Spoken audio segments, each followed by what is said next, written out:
nanay, iri na nga ang chika. Uy, excited dyan sila. Kala nila kung ano ang chika ko.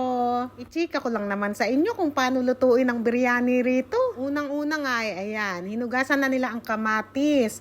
Sa mga nagsasabi na hindi nila hinuhugasan yung manok, yung gulay, hinuhugasan naman nila yan. Mukha lang hindi, pero hinuhugasan nila yan. Nung nakaraan, pulaw ang pinaluto namin. Ngayon naman ay biryani. Ito palang pinapakita ko sa inyo ay hinog na sampalok ito. Ang paasim siguro ito, ano. Dati parang nakikita ko nilalagay nila yung parang plum naman, pero ngayon sampalok ang ilalagay nila. Ganyan pala sila magluto. Pinagsasama-sama na lahat ng spices, manok, mantika. May mga nagsasabi nga na malansa yan kasi wala nang gisa-gisa. Sa totoo lang, alam nyo, nung ako, una ko nakitang ganyan sila magluto, nagulat din ako. Sa isip-isip ko din, ay malansa ito. Pero nang maluto naman at nang matikman ko, ay wala naman lansa. Siguro dahil sa sobrang ng dami ng spices, ano, meron pa akong nakita kanina parang star anise. Tapos ito naman ay chili flakes. Basta marami silang nilalagay na spices. Kaya siguro nawawala na yung lansa. Pasensya na pala kayo sa aking boses ngayon dahil ako'y medyo malat. Dahil inuubo ako, kami ni Mariam. Siguro dahil sa weather. Painit na kasi dito sa Pakistan. Eto na pala yung bigas. Natapos na nilang ibabad. Andyan na sa mahiwagang bayong. Ito nga tubig ay tumatapon pala. Kaya tinawag ko itong pamangkin ni Adil kahit na siya hiyang-hiya sa camera. Ang sabi ko nga ay patayin niya. Pero ayan, nilagyan niya muna yung mga yan bago niya naman pinatay. Nilalagyan din pala nila ng dahon ng laurel. Tapos itong isang nilalagay na puti. Tinanong ko kung ano yan. Sugar? Sabi ng isa, sugar daw. Yung isa naman, no, sabi niya, Chinese salt. Sabi niya, hindi sila magkaanuhan kung ano talaga ang English niyan. Kaya tinikman ko, ay, hindi na pwede, hulaan ko na lang kung ano yun, tikman natin Kaya nga lang nagsisi ako nung tinikman ko para ako nahilo. Abe, bechin pala, pero parang matapang siya sa bechin kasi parang medyo nahilo talaga ako Iri naman palang kinukop-kop niya, ay sigurado ako dito asin ito. Kasi baliktad dito saka sa Pinas Dito sa Pakistan yung asin, pino o kaya maliliit na maliliit. Sa Pinas naman, sa mga nabibili sa tindahan, ay malalaki yung butil, kasarap sa manggang hilaw nun. Tapos sa Pinas, maliliit yung asukal. Dito naman sa Pakistan, asukal lang malalaki. Ganyan pala sila magparingas ng apoy. Nilalagyan pala muna nila ng uling sa ilalim.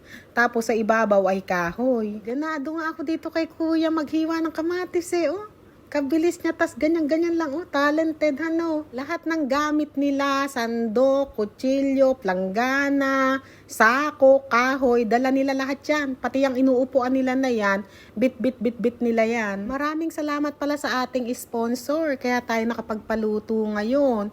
Dapat nga nung Friday pa ito, kaya nga lang, marami kasing kasalan ngayon, kaya nagluluto sila sa kasalan. Tapos, nung Sunday naman, ay death anniversary sa tapat ng bahay namin, kaya hindi na naman natuloy. Mabuti na nga lang at hindi naiinip ang ating sponsor. Ay maraming salamat pala sa mga nag-i-sponsor sa atin, Marami tayong nabubusog dahil sa inyo.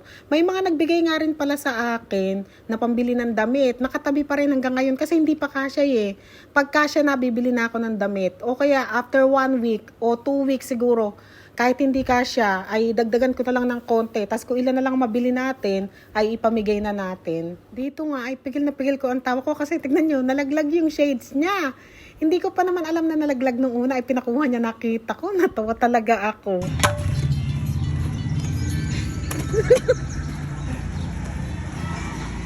Naawa pa nga ako ng konti kasi nang makita ko sunglasses niya, ay ayan, tignan nyo, basag.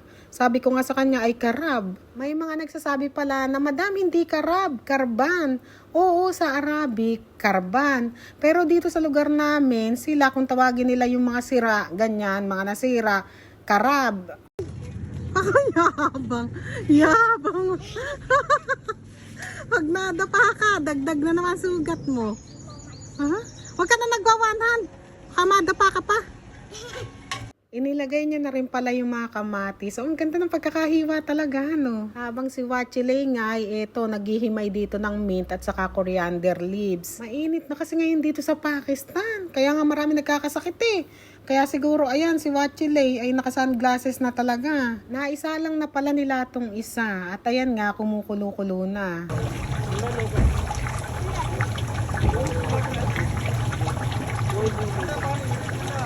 Sa tagal ko nga nagbibideo dito, ay biglang uminit yung pa ako. Nung pala, ang lakas-lakas ng apoy, ay buti hindi nasunog yung pajama ko. Sige na, dahan-dahan.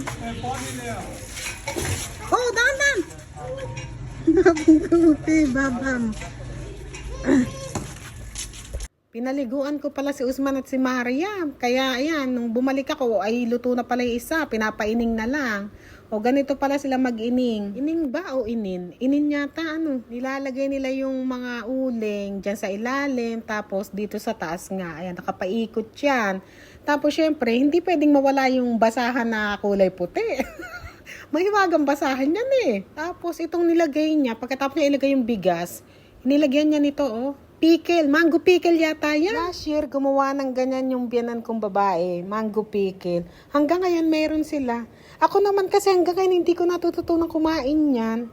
Hindi ko alam yung iba nasasarapan dyan, pero ako, hindi ko pa natututunan eh. Siguro pagdating ng panahon, baka kumain-kain na rin ako ng ganyan. Tinanggal na nila yung uling, kaya pakiramdam ko ay luto na ito. Kaya alam nyo na, pagluto na, ay tikman muna natin ba? Kumuha nga ako ng platong maliit para nga matikman. Maliit lang kinuha ko, nahiya ako sa inyo eh. Baka sabihin nyo na, ang laki ng plato mo, madam! Ikaw na kumain lahat. Hayaan nyo na ako. Yan na lang ang isa sa kaligayahan ko ang kumain eh. Tapos si kuya, tingnan nyo oh. Tinuntong niya pa niya sa mga uling, may baga pa yan eh. Ay buti talaga hindi siya napapaso, ano. At saka ang init ng kaldero na yan. Sa bagay, may tsinelas naman pala. At ayan na, pagkatapos niyang ihalo kay ube, ay tikiman na. Sa isip-isip ko nga, ay parang walang manok na nakalagay ah. Ayan oh. Oh, tingnan mo, nalaglag pa yung kaisa-isahan. Pero siguro nabasa niya yung nasa isip ko. Kaya ayan, kumuha siya ng mga sahog. Oh. Nilagyan niya naman ng 3 piraso. Ganito pala ang itsura niya pagluto na. Iba sa mga biryani na kadalasan nyo nakikita na maraming dried onion, ano.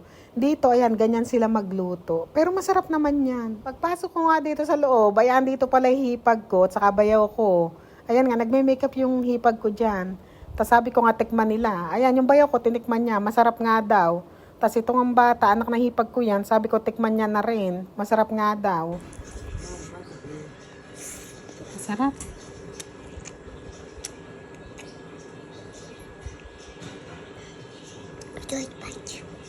Spicy ano. Pero masarap ano. Masarap ano. Hanghang lang ano.